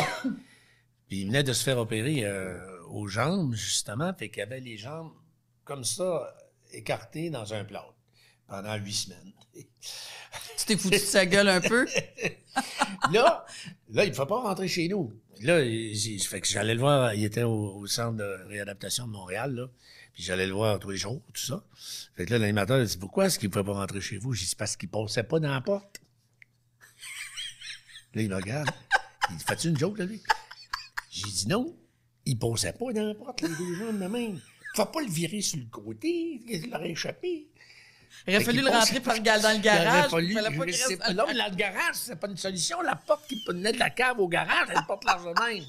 Fait que j'ai dit, ils l'ont gardé, puis là, je vais le voir tous les jours. Oh, mon Dieu. Là, il savait pas si... Il dit, c'est une joke, ça? J'ai dit, non. C'est le comique, là, qui me parle, ou? J'ai dit, c'est aussi niaiseux que ça. Il passe pas dans la porte. Mais tout ça pour dire que oui, il y a eu toutes sortes d'opérations comme ça, mais ça, maintenant, c'est fini. Maintenant qu'il a cessé de grandir, on n'a plus besoin de... Il n'y a pas de traitement spécial pour lui, médicaux, je veux dire.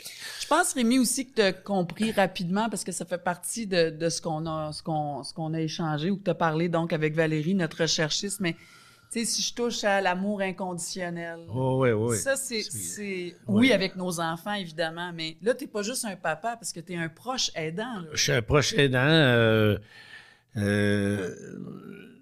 Je dis souvent à la blague à mes amis, ben chez nous, on fait CHSLD aussi. On fait ça. Moi, je m'occupe de... Je pourrais être engagé dans... Je dis souvent à ma blonde, je pourrais être engagé demain matin dans un CHSLD. T'as d'autres jobs si jamais tu travailles plus comme acteur. Je peux changer quelqu'un de couche, je peux, tu sais, je veux dire... T'as pratiqué il y a juste les gestes médicaux que je peux pas faire, là. Mais Ouais. tous les gestes de bien-être, de confort, de manipuler un lève-personne, tout manipuler ces choses-là, je suis habitué. C'est notre vie de tous les jours, tu sais. Ouais. J'ai été souvent témoin de votre complicité, puis une des choses qui est absolument extraordinaire, puis ça vient vraiment de toi, c'est la musique. La musique, oui. Renaud et toi, là, je pense qu'il était long de même, puis déjà la musique faisait partie de sa vie. C'était ça, votre connexion au départ? Au départ, oui. C'est comme ça qu'il a appris à parler. C'est parce que ça avait des phrases qui venaient des chansons, puis il répétait. Puis là, je lui disais, garde ça, cette phrase-là, quand il dit ça dans la chanson, ça veut dire ça. Il dit, non. Puis là, il switchait, puis il parlait comme ça. Puis il est devenu vraiment mélomane, comme toi tu l'es. Ça, c'est grâce à toi. Il est devenu... il aime beaucoup la musique, il aime beaucoup les chansons. C'est ça qui... Ce qu'il fait dans la vie, c'est qu'il apprend des chansons. Puis le rythme aussi. Mais c'est curieux parce que, encore là, je me suis référé à mon ami Oliver Sacks parce que il va apprendre des paroles, le rythme des chansons, il est incroyable. Il peut me faire un 5-4, là, tu sais, take 5. Un gars. Il peut le faire, lui. Eh oui, mais écoute, il faisait déjà des affaires tout petits, là. Oui. Ça a été tellement fort. Mais il est incapable d'apprendre une mélodie. C'est fou. OK. Non. Chanter, là, je disais pas OK. Bon, je sais, mon petit homme, que le CD sort le mardi, mais là, on va faire un gros effort parce que ça marche pas, là. Mon petit homme. Et les mélodies, ça, il entend pas les mélodies. Il entend le rythme, les paroles. En anglais, en français, il peut te chanter Come Together de même. C'est sélectif, hein? Mosquito, les chansons, c'est plus de chansons préférées, là. Le Moustique de Joe Dassin, ça, c'était un gros vendeur. Kevin Parent, beaucoup Kevin Parent. Il aime les Beatles, il aime en fait la musique rock, là. Tu sais, c'est un... Non, mais il y en a tellement une musique dans ta maison. Oui, mais lui, c'est ça. Il fait ça dans la vie, puis on rit avec ça. Puis ce qui le fait bien rire aussi, c'est quand je change les paroles, il dit, bon, ben là, on va ça changer de couche. Mais là, on va ça le fait rire. Ah, ça, il y a des grosses... des jokes. Il comprend beau, parce qu'il m'avait dit aussi, en plus, vous savez, votre fils, il est... Ça, c'est merveilleux, parce que j'étais... le premier test qu'il y a eu à 18 mois. Parce que entre la naissance et 18 mois, les médecins, personne ne sait si l'enfant va être atteint. Comment il va être atteint. Parce que la croissance est normale. De 0 à 18 mois, on n'aurait pas pensé qu'il serait handicapé. Il se traînait comme un bébé. Ça marchait comme un bébé normal. Il apprenait des mots, il commençait à parler un peu. Puis à 18 mois, Ça s'est arrêté. ouais, ça s'arrête à un moment donné. On Puis t'avait-tu là, donné un pronostic de survie, là? Je veux dire, on t'avait-tu dit, probablement, on t'a-tu déjà dit ça? Il va mourir Non. autour de 15 ans ou il pourrait-tu partir? Non, ou... ça, jamais Ça, on ça m'a a parlé jamais de ça. Jamais. Jamais on m'a dit, non, ses espérances de vie sont normales, là, je pense pas. Mais c'est ça, c'est que à 18 mois, on a vu un pédopsychiatre à l'hôpital pour enfants. Ouais. Puis là, fait qu'il me dit ça, il dit, votre fils, voilà, tout ça se passe en anglais, bien sûr. Il dit, votre fils est déficient sévère. Ah bon? Oui. Ben, je dis, vous avez déficient léger, moyen, lourd. Je dis, oh boy. Et sévère. Et C'est le sévère. 4e, là-bas? Ouais. Fait que, ah bon. Et il dit, fait que c'est ça. Là, il y a un silence. Ben oui, je dis, je m'en étais un peu aperçu. Ben oui.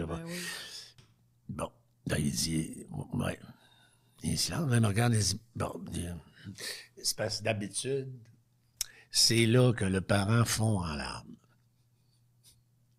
Je dis, ah bon? J'ai dit, moi, ça marche pas de même, je le sais. Je le sais qu'il est comme ça, je le sais. Puis il dit, votre plus grand problème, c'est quoi en ce moment? J'ai dit, il est 3 heures, puis là, je veux pas être pogné sur le pont Champlain, on s'en va là. Ça, c'est mon plus grand problème. Là, il part à rire. Ah, dis-vous. Là, il me regarde, puis il dit, pouvez-vous me raconter comment ça se passe une journée avec votre fils? Il dit, moi, je les soigne depuis 25 ans. Mais je n'ai pas d'enfant comme ça. Il dit, je sais pas. Qu'est-ce que vous faites le matin? Comment vous faites?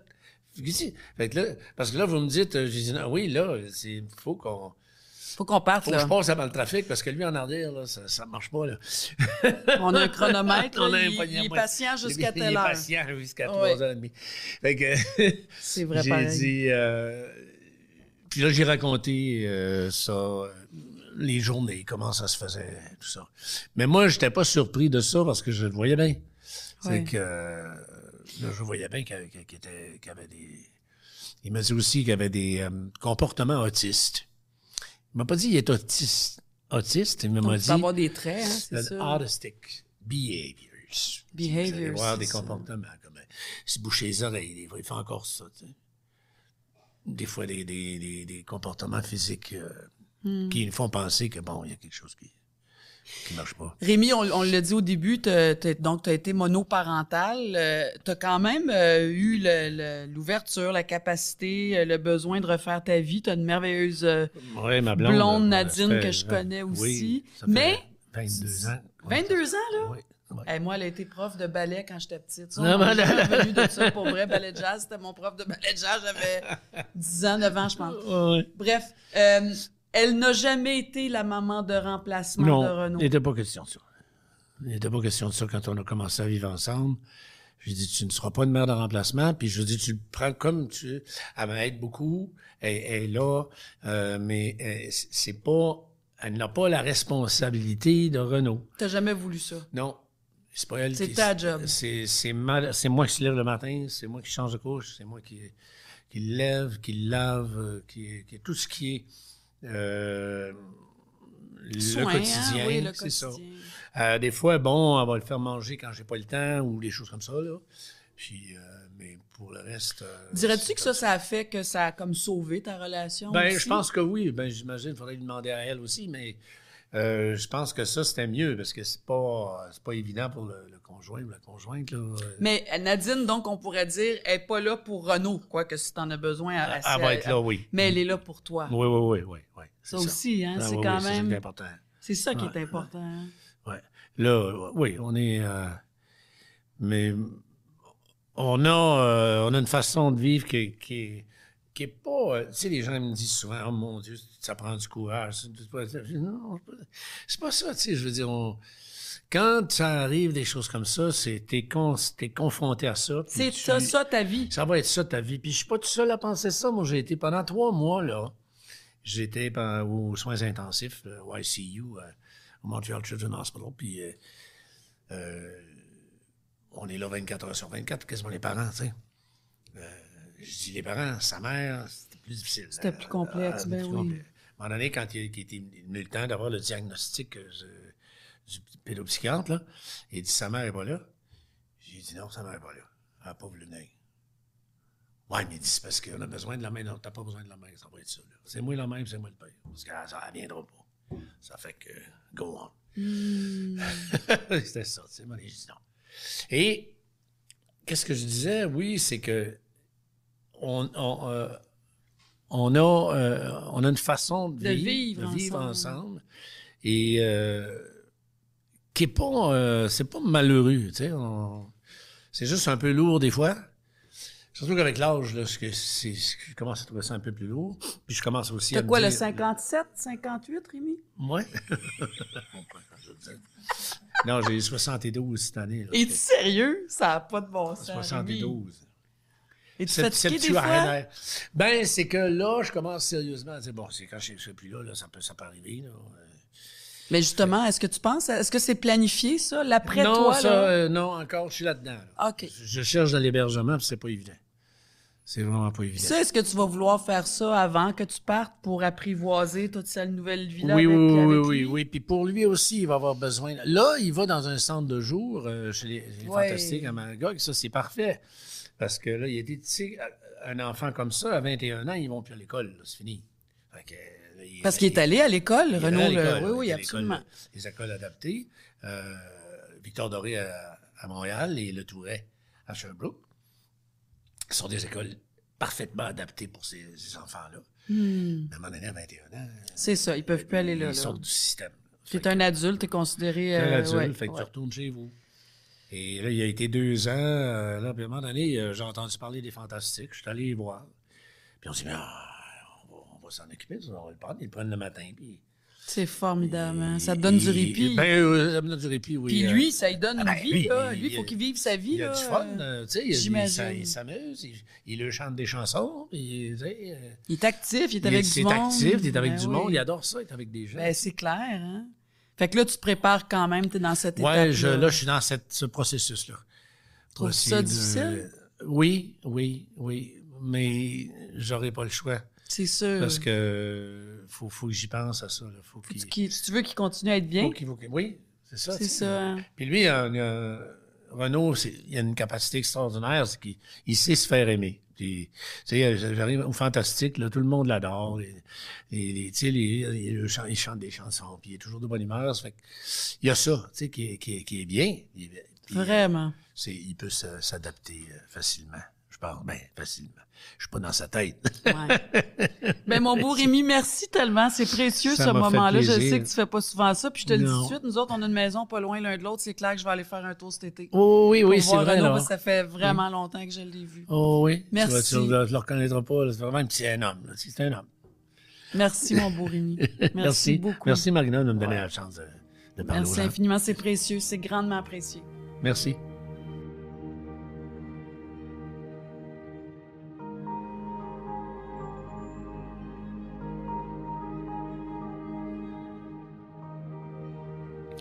Nous allons terminer ce 4e épisode du balado des proches aidants en mode échange avec la directrice générale du regroupement pour la trisomie 21. Mais j'ajouterais, elle est aussi maman. Elle est la maman de 3 enfants de 21, 19 et 15 ans. Hubert, qui a 19 ans, est trisomique. Geneviève Labrec, bonjour. Bonjour. Puis bienvenue. Comme spécialiste, vous dites la première chose à faire, c'est d'aller vers les services, les ressources. Ça, c'est clair, on le dit tout le temps. Mais vous, comme maman, est-ce que c'est ce que vous avez fait quand votre fils est venu au monde? Il est né trisomique, évidemment. Effectivement, il est né avec la trisomie 21. Ouais. Et dès l'annonce du diagnostic à l'hôpital, on nous a remis une trousse d'informations sur la trisomie 21 qui avait été créée par des parents du regroupement pour la trisomie 21. Okay. Donc, c'est là que j'ai rencontré pour la première fois le regroupement pour la trisomie 21. Fait que même si vous en vouliez pas, on vous a mis une petite trousse dans les mains, là. Effectivement. Et ça m'a permis de me rendre compte que j'étais pas la seule à avoir un enfant différent. J'étais pas la première à passer par là et qu'il existait des ressources. Donc, de mémoire, je pense que je l'ai lu en même pas 1 heure. J'ai passais au complet, j'écrivais mes questions. L'urgence, hein, Oui, c'est je voulais quoi ça? comprendre. Parce que, comme tout le monde, j'avais des préjugés face à la trisomie 21. J'avais une image dans ma tête, puis j'imaginais que mon fils allait correspondre à cette image-là. Qui n'est pas une maladie. Non, c'est Vous un l'avez dit état. tantôt. Dire, peu importe les maladies, ouais, mais c'est pas une maladie, la trisomie. Non, ça s'attrape pas. On peut pas la donner, la trisomie à personne. C'est un état. On est comme ça, comme on est avec les yeux bleus ou les cheveux bruns. Exactement. Alors, donc, on vous a remis cette trousse-là. Et dès le départ, vous dites aussi, il faut poser des questions. Mais ça, je pense que face à pour n'importe quel proche aidant, n'importe quelle maladie ou situation ou état, faut poser des questions parce qu'il faut comprendre qu'est-ce qu'il y a devant nous, qu'est-ce qui vient d'arriver dans notre vie. Exactement. Puis moi, je voulais m'adapter à la situation. Je me disais, bon, ben, j'ai un fils qui est différent. Je ne connais pas la trisomie 21. Ça mange pas en hiver. Donc, j'ai pris le temps d'aller chercher de l'information auprès de spécialistes de la santé, mais aussi auprès du mouvement communautaire. C'est là que j'ai appelé au regroupement pour la trisomie 21 et que j'ai posé des questions.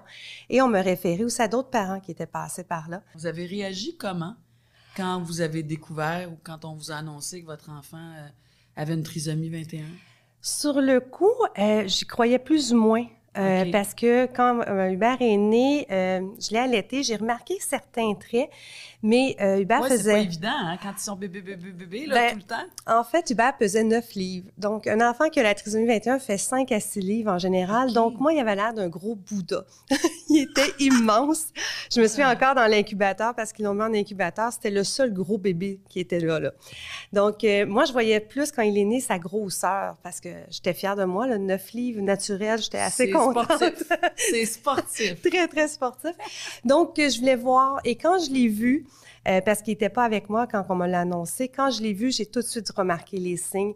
Et on a un test à faire qui, dans les 48 heures, après, on a le diagnostic officiel. Mais tout de suite, moi, j'étais sûre et certaine que c'est ce qu'il y avait. Et votre conjoint aussi, là. Effectivement. Vous étiez déjà un peu... vous vous posiez déjà des questions à quelque part. Hein? Oui, puis on s'adapte à la situation. C'est sûr que c'est un immense choc. C'est pas, on s'attend pas à ce type de nouvelles-là. Et c'est une nouvelle qui va nous suivre toute notre vie et qui va suivre toute la vie de l'enfant. Oui, parce qu'on est comme ça pour la vie. Exact.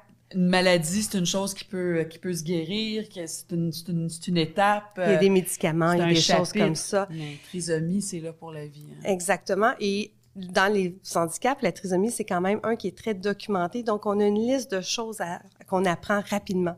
On sait à peu près tous les difficultés que notre enfant va avoir. Donc, il faut s'adapter à c'est un choc, puis il faut réagir. Oui, parce qu'il faut donc, poser des questions pour comprendre. Après ça, il faut aussi, toujours dans l'approche aidance, puis je pense que c'est toujours un défi, mais se mettre au niveau de la personne qui vit cette situation-là, notre aidé, là, la personne qui nous est chère. Comment on réussit ça? Parce que des fois, on veut que ça aille plus vite, on pense qu'il y a un potentiel, puis finalement, ça va pas aussi vite qu'on pensait. On est toujours un peu, on avance, on recule. On se fait souvent dire, puis en petite enfance, on se voit pas comme un proche aidant. Puis même là, moi, aujourd'hui, à 19 ans, mon fils, j'ai encore de la Vous voulez dire misère. comparativement à un parent? Exact. Moi, je suis un Vous êtes la parent. maman, vous. Exact. Je suis la maman. Je vais toujours être la maman de mes enfants. Ouais. Et je suis la maman de Hubert par ricochet parce qu'il y a une différence, puis je deviens proche aidante. Mais à la base, je reste sa mère. Ouais. Et là, on lit plein de trucs qui nous dit qu'on doit faire de la stimulation, c'est prouvé que ça fonctionne. On se met une énorme pression de On porte réussir. tellement de chapeaux dans l'approche aidante. C'est fou. Et nous, au regroupement pour la trisomie 21, on dit souvent aux parents, vous êtes un parent avant tout. Vous n'êtes pas des thérapeutes. Vous êtes Puis il là faut aussi. pas chercher à l'être. Il faut Non. aller vers les vrais thérapeutes. Exactement. Oui. Puis il faut avoir des moments de plaisir. Aller à la piscine, c'est stimulant, mais c'est aussi agréable là, en tant qu'événement familial. Donc, il faut essayer de trouver un juste milieu, puis c'est pas toujours facile. Oui, parce que tu as envie, justement, si on pense à un thérapeute qui vient chez vous pour donner des soins, ben c'est mieux d'être assis sur la chaise à côté de notre enfant puis lui tenir la main puis dire « Hey, wow, comment tu te sens? » T'as pas la même présence, parce que tu veux performer aussi comme aidant. T'es mieux de laisser les performances aux spécialistes puis toi d'être là pour accompagner, en fait. Hein? Oui, puis en même temps, ben la vie, c'est pas juste des thérapies. Il y a des moments dans la vie qui c'est le fun. Hubert, justement, disons-le, il a 19 ans aujourd'hui, c'est un jeune adulte. Oui. Il s'en va vraiment, ado, mais encore plus adulte. Quand on parle aussi, là, il y a toute l'étape des sentiments, de l'intimité, de la sexualité, de l'amour, parce qu'il peut être en couple. Ouais. Ça, est-ce que ça a été... Est-ce que vous êtes encore là-dedans? Est-ce que ça oui. commence ou c'est déjà passé? Là, c'était plus autour de 14, 15, 16 ans? Non, ça a commencé il y a peut-être 2 ans où il nous a commencé à nous parler qu'il aimerait ça avoir une vie de couple. Et dans notre philosophie de famille, nous, on s'est toujours dit, bien, on est une famille ouverte, on va répondre aux questions quand elles arrivent et on va répondre la vraie réponse. Donc, on ne cache pas les choses à Hubert, mais on ne dit pas que c'est impossible parce qu'il y a une trisomie 21. S'il a envie de vivre une sexualité ou s'il a envie d'avoir une relation de couple, bien, on va l'accompagner là-dedans. Mais c'est à lui à décider pour lui. C'est à lui à autodéterminer sa vie. On travaille beaucoup sur son autodétermination. Donc là, en ce moment, il nous parle qu'il va avoir une copine. Et que là, il se demande comment chercher une copine. Fait que... Puis vous répondez quoi? Ben, il a le droit. Oui, mais je veux dire, vous lui dites quoi? Ben, peut-être qu'à ton école, il y a une jeune fille qui est dans ta classe. Ben, il y a eu une copine pendant 1 an, ça s'est bien passé. Ils ont développé des liens d'amitié. Okay. Ils ont appris à prendre leur place aussi, parce qu'une relation de couple, c'est pas comme une relation d'amitié. Il y a des choses là-dedans. Et là, ça s'est terminé. Fait qu'il a vécu sa première rupture amoureuse. Mais donc, on l'a accompagné. dans ça, oui, mais dans ça, là, la sexualité. Il n'était pas rendu là encore. Donc, ils n'ont pas eu de relation sexuelle. Pas à ma connaissance. Pas à votre connaissance, mais j'imagine que vous, ben, tu sais, faut jamais trop aller au-devant parce qu'il faut laisser venir les choses. Pourquoi parler des affaires que lui parle même pas ou qu'il pense même pas encore? Mais quand même, est-ce qu'il y a eu, au départ, là, quand cette relation-là amoureuse a commencé, est-ce que ça a donné ou on dit, ben, tu sais, là, vous vous êtes embrassés beaucoup tantôt, là, je vous ai surpris, je le savais pas, puis là, ben, j'imagine que peut-être que vous allez avoir des relations sexuelles, faudrait parler de contraception. Comment ça fonctionne? Ben, en fait, à la maison, avec mes enfants, nous, on discute de tout au souper, et de tout et de rien. Et on avait déjà eu des conversations au niveau de la sexualité. Vous avez les 2 autres, là. Exact. Hein? Vous en profitez, j'imagine, aussi. Exactement. Fait qu'on en a parlé. Hubert a été là, a entendu des conversations. Il sait c'est quoi un condom, il sait plein de choses, là. Puis, il est pas mal à l'aise et on n'est pas mal à l'aise d'en parler. Mais je peux comprendre s'il y a des parents qui le sont, d'aller chercher des spécialistes. Ben, c'est ce que j'allais dire. Alors, on fait quoi si on est un parent? Là, c'est à la spécialiste que je parle. Mais si on est justement parent avec un enfant, exemple, on parle de trisomie, mais on fait quoi avec ça? Parce qu'il y a des parents, j'imagine, qui, oh mon Dieu, on n'en parle pas, ça n'existe pas, on veut pas qu'il y ait une blonde, on veut pas qu'elle ait un amoureux, on veut qu'il reste à la maison. C'est la pire chose à faire. Je pense que oui, mais en même temps, chaque famille est différente, Oui. puis il faut y aller, il faut se respecter, hein, avant tout. Et j'ai plein de choses à dire au niveau de la sexualité parce qu'avec les médias sociaux, nos jeunes, ils ont des téléphones cellulaires, ils ont des iPads, ils peuvent tomber sur plein de choses. Il y a ça, là. Oh oui. Lui aussi, évidemment. Puis on a des adultes qui fréquentent notre organisme qui ont accès à tout ça aussi. Fait qu'ils ont accès à la sexualité, ils ont accès à tout ce qui se passe, donc il faut quand même en discuter. Il y a plusieurs organismes communautaires, comme le nôtre, qui ont des stagiaires en sexologie qui peuvent accompagner les familles. Il y a des ressources aussi qui existent dans les centres de réadaptation, de sexologues qui peuvent répondre aux questions. Puis, il faut que les parents sachent que ça existe, que c'est normal, la sexualité fait partie de la vie. Ben oui, parce que là, tu brimes ton enfant et qui risque de rendre la situation 100 fois pire. Parce que là, tu le brimes, il y a une frustration, il y a une peine, il doit avoir des colères à travers ça. Puis il y a des gens, des personnes, tout dépendamment de leur déficience intellectuelle, qui vont pas comprendre ce qui leur arrive, là. Aussi. Quand ils ont des éjaculations nocturnes, par exemple, ou des désirs. Ben, la masturbation, là, je veux dire, la sexualité, c'est la découverte de soi, de son corps, elle est longue, la liste, là. Elle est très, très longue. Fait qu'il faut commencer à l'aborder assez tôt dans la vie, parce que ça existe partout, là, la différence dans les corps et tout ça. Oui. Donc, c'est un sujet qui, je vous dirais, qui est plus à la mode depuis peut-être 5-6 ans. Avant ça, c'était tabou, c'était caché. Quand même, hein? Oui. Ça fait juste 5-6 ans. Que nous, on le constate au regroupement pour la trisomie oui, 21, que les nouveaux parents, les plus jeunes, disent, bon, ben là, il faut en parler, ça fait partie de la vie, parce qu'il y a une 50aine d'années, les jeunes n'étaient pas dans leur famille non plus, là, ils étaient dans des instituts. Donc, maintenant, ils sont dans la maison, ça fait une grosse différence, là. Si on parle toujours, hein, des proches aidants, là, Oui. on parle aussi de parents, évidemment, puis ça nous ramène tout le temps. Respecter nos besoins, mettre nos limites. Ça aussi, je veux dire, c'est un challenge, là, c'est un grand défi. Oui. Comment on réussit à faire ça, vous, là, dans ce cadre-là? Je vous dirais qu'en petite enfance, c'est très, très, très difficile parce qu'on est le parent. On se voit pas comme proche aidant. On voit pas on a débordé de notre rôle de mère, on le voit pas. on va suivre la routine, on a des rendez-vous médicaux, on a des rendez-vous pour de la réadaptation, on a d'autres trucs à faire. On est bien occupés. On devient des PDG de notre enfant, carrément. Moi, job à temps plein. Je me rappelle de semaines où mon agenda était rempli de rendez-vous parce qu'Hubert, en petite enfance, a été très malade. Il y a eu beaucoup de suivi à faire, des hospitalisations. Et ça m'est arrivé des fois le vendredi soir de m'asseoir pour faire « Ouf, cette semaine, j'ai vu personne pour moi. » J'ai vu que des déjà personnes. Être capable de le constater, là, de s'en rappeler, parce que des fois, on est aveuglé par tout ça. Et de prendre un temps d'arrêt, c'est pas toujours facile dans la routine et on voit toujours la montagne plus grosse aussi. Moi, j'avais des amis qui étaient super contents de garder Hubert puis qui me disaient, ben vas-y, prends une pause. Puis je fais, ah ouais, mais là, il tousse un peu, ça va prendre ses pompes. Je voyais toujours ça plus gros que c'était, là. Okay. Mais il faut prendre le temps de le faire. C'est ça. Puis encore, là, faut s'équiper, faut s'entourer de personnes clés, faut se donner des périodes de répit. Oui.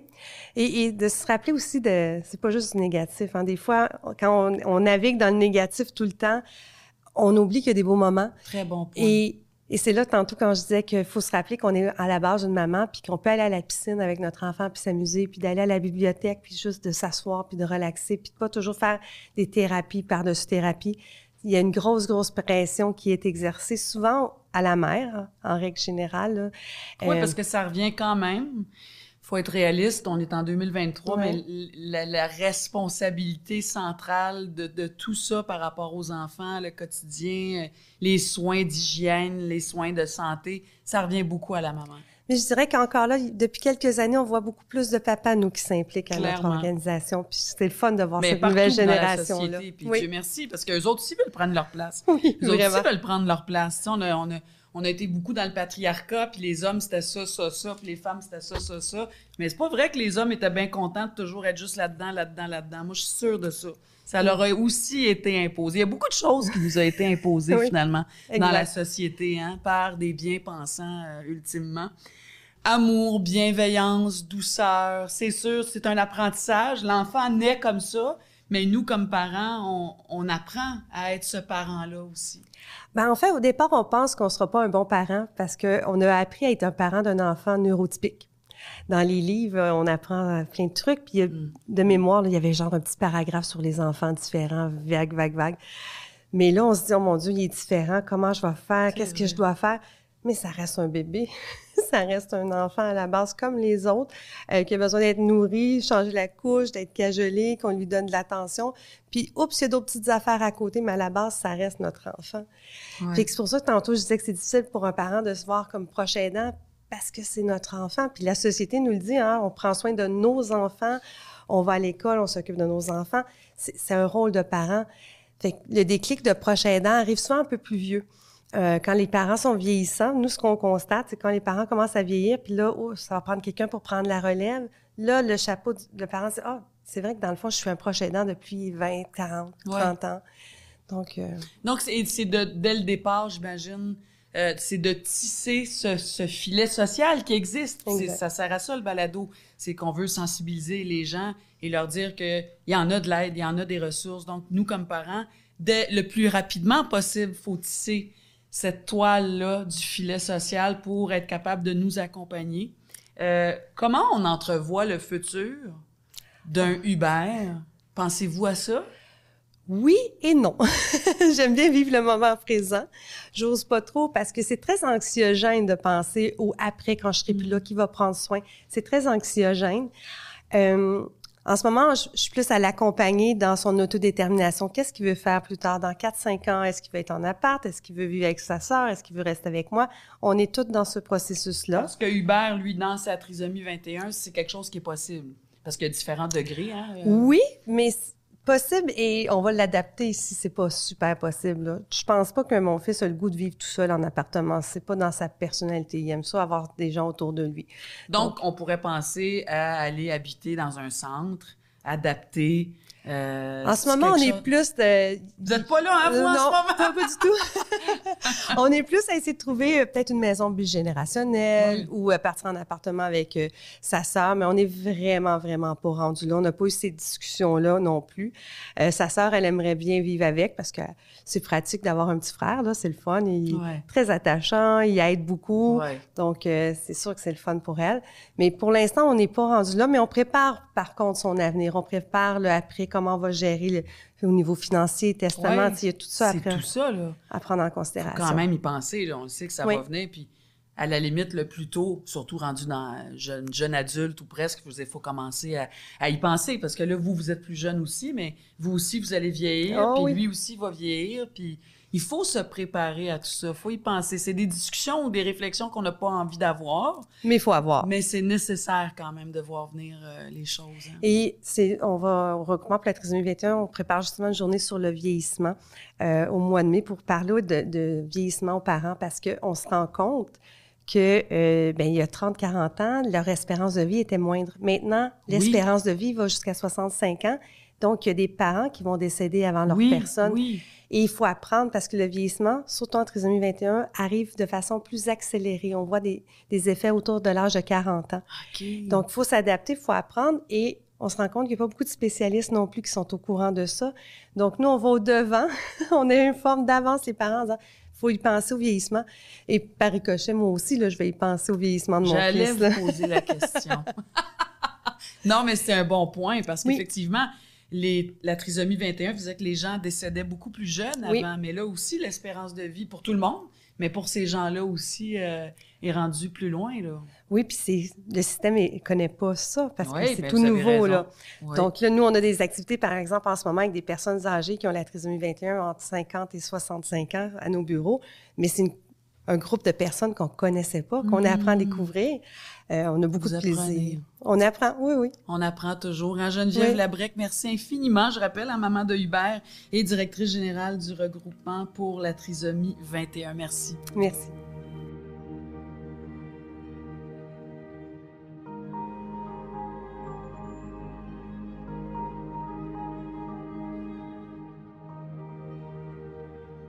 Merci d'avoir été des nôtres aujourd'hui. Merci à mes précieux invités qui ont été capables de partager leur vécu au quotidien avec leurs enfants. On le sait, il est clair, hein, depuis 3 saisons, toutes ces rencontres-là qui sont riches de vécu se résument toujours en un seul mot, c'est le courage. Ça prend beaucoup de courage pour traverser ces épisodes-là de nos vies, cette réalité-là de nos vies aussi. Réussir à se faire une vie en équilibre et réussir aussi à être heureux dans notre rôle de proche aidant. Ça aussi, c'est un grand défi. Je pense aussi, un autre mot important, c'est les ressources. L'aide. Aller chercher de l'aide parce que je pense que la vie est pas mal plus difficile si on n'a pas d'aide. C'est le but d'ailleurs, vous le savez, du balado des proches aidants, c'est de vous inspirer à aller chercher de l'aide et vous informer des ressources qui se trouvent dans votre région. Allez faire un tour, l'appui.org, beaucoup de conseils pratiques s'y trouvent. Vous pouvez aussi appeler au 1-855-852-7784. Ça, c'est le service d'info aidant. Les conseillères et conseillers sont là pour vous écouter, vous diriger et vous aider à trouver les ressources donc dans votre région. Dans le prochain épisode, il sera question de santé mentale.